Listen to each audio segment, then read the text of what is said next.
Live from San Francisco, it's theCUBE, covering Oracle OpenWorld 2016. Brought to you by Oracle. Now, here's your host, John Furrier.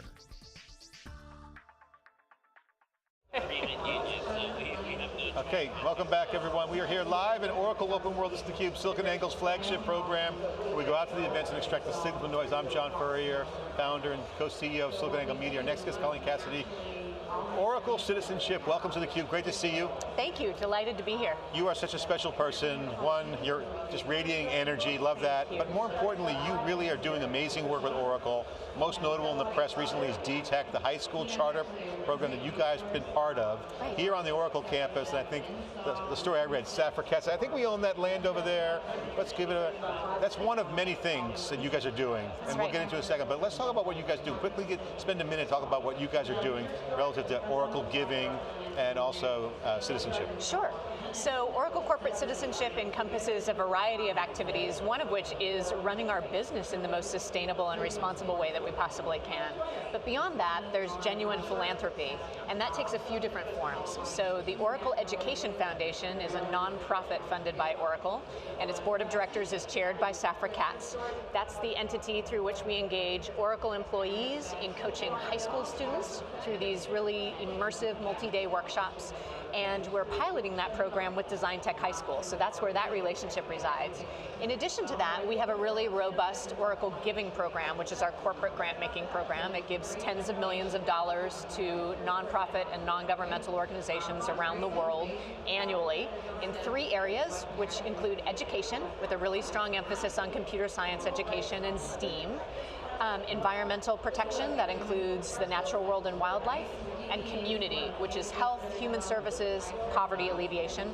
And then we have such an enormous base of employees, it's something like 140,000 worldwide, and tens of thousands of them volunteer every year. So they co-develop projects with nonprofits and NGOs and execute them. I think we had 28,000 employees participate in the last 12 months. Well, a lot of folks don't know that SiliconANGLE Media has a nonprofit called Tech Truth. It's part of the Ground Truth Project, which really is a philanthropy fellowship model. But this is a shift in generational gaps of people. You're seeing a new generation, certainly the younger folks getting in the industry, I shouldn't say they don't care about making money, but it used to be in the 80s, greed is good. Gordon Gekko, Wall Street, you know, okay. But now it's really different, you're seeing a different fight. Could you share any data on that? Are you seeing the same things, the kind of involvement, any trends in giving, whether it's volunteering or actually just nonprofit? Yeah, well, one of the things that we see not only among our students, but also among our younger employees, millennials, is a real commitment to trying to improve matters in the world, right? To make the world a better place. So it's not simply about gain for yourself, it's also about a sense of purpose in your work and a sense of efficacy in terms of your positive impact on the world. We definitely see that with the high school students that we're working with too, and one of the things that's so special about Design Tech High School is that its mission is to develop students who believe the world can be a better place and that they are the ones who can make it so. So to teach them the skills along with that sense of efficacy that they can be the designers of solutions to the world's problems. Education is really one of the hottest issues in every election, even more than ever now. Can you take a minute, just talk about how the DTech and how the nonprofit of the educational group that you founded came to be? How did you guys decide that, hey, we're Oracle, we're a corporation, we have some extra land, we're going to build a charter high school. Yeah. Take us through that, play by play, how did it happen? Sure, so if we got to go back to 2000 for the genesis of the Oracle Education Foundation. It was the idea of Larry Ellison and Safford Katz and a wonderful man named Dan Cooperman. The foundation has always had a focus on teaching young people computer science and technology and creativity, and it's always had an emphasis on underserved populations. So that includes girls and students of color are significantly underserved populations in these dimensions of education and careers. as far as the relationship between the foundation and DTech and how this current state of affairs, which is so wonderful, came to be, we had moved into the process of creating a new mission program for the foundation just over 2 years ago. We had sunset the program we'd run for the prior 10 years, took a little break, stepped back, wanted to think about what we do next. And the board of directors of the foundation got together for a holiday dinner in the winter of 2013, and it was just supposed to be that. It was just supposed to be a social dinner. And instead... The wine was pouring and, you know... Exactly, and instead, Safra walked in and she had just come from Washington, D.C., and she was a little bit steamed. She was saying, you know, I just came from DC. Everybody talks about education and the need to improve things in the United States, but I don't really see anybody doing very much, and I want us to do something. And she said, we have wonderful people. I really want our people to be involved, and I have amazing jobs, and really we don't have enough young people graduating from universities here in the States to fill them. What can we do about that? And what followed was about a 3-hour conversation that started to give rise to the bones of what would become our new program. But at the staff level, we realized that the thing we needed to do to truly develop a good program was to engage our users. So Safra had identified one group of users for us, which is Oracle employees, Oracle volunteers. That was a group of users. We had also determined that high school was going to be our sweet spot because you're Oracle, you're teaching technology at a certain level. You can make the most impression at that level. You can make the most impression there. Elementary school kids, not going to be the greatest place for us to engage, right? High school is a really good place for us to engage.